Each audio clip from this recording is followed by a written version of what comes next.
Welcome, guys. Welcome to the next episode of the WSXM podcast, where a united Africa is an undisputed Africa. So, the Economist newspaper is a global mainstream media platform, and look at the headline they have up about Julius Malema. Let's take a look. That is it there. Is Julius Malema the most dangerous man in South Africa?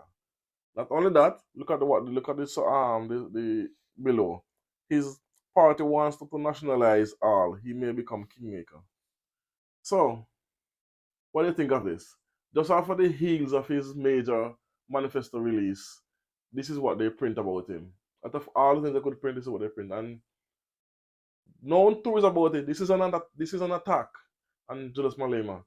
And when I said an attack, I do mean an attack. This is the same. This is the same tactic they use with Libya with Gaddafi. They started to print little excerpt like this until they expound on it over time and then sow the seed of doubt in the citizens. And they're trying to do the same thing with just Malema. They're trying to sow the seed of doubt and of he's a crazy man from now. So when he do become president, they're gonna continue to try to destabilize South Africa even worse than it is. Why? Just run through it. Julius Malema main talking point is expropriation of property to return to the rightful owner and to nationalize the banks and the electrical company. Julius Malema big promise was he will make sure he restore electricity all over the country when he take power. And on a side note, this big new Green Deal that's forced on Africa with President Ruto is at the helm of it, pushing this Green New Deal.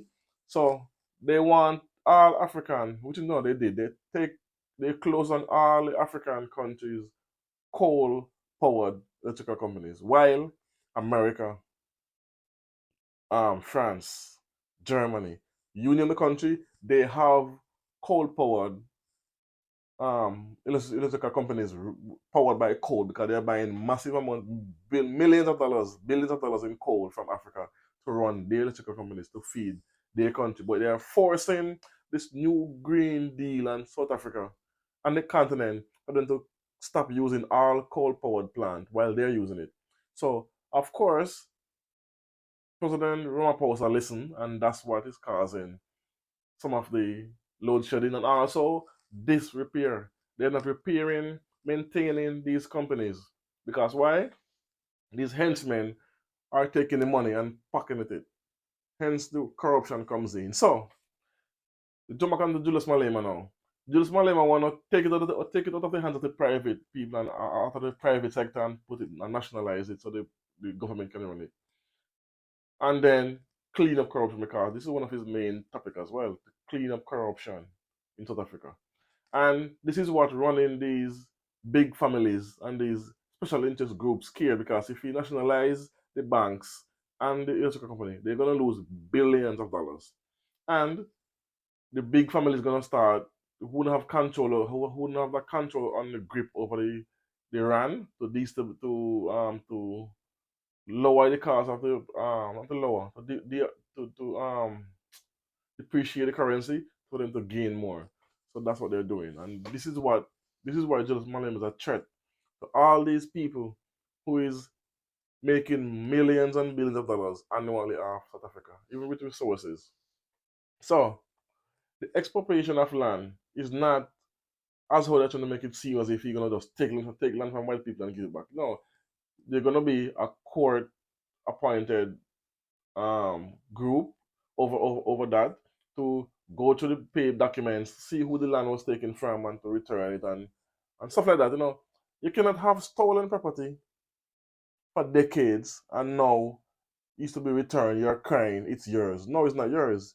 You don't even have deeds for it to say it's yours, and it's or you have fake papers, which the past um, apartheid government did to run chase people off their property, unalive them, torture them, set dogs on them, and all these things happen to black people. And people tend to forget this. It was terrible things they did to black Africans, black South Africans then to steal their property. And now we must just forgive and forget. No, that can't work. You need to return the property, and hence this is the reason why Julius Malema is a threat to the powers to be, especially the European media, and we cannot allow them to do the same thing to Julius Malema what they did to Gaddafi. Another example, look at Burkina Faso, Ibrahim Traore, Niger and Mali. 4 times in 2 years they tried to assassinate um, Ibrahim Traore, even though it started.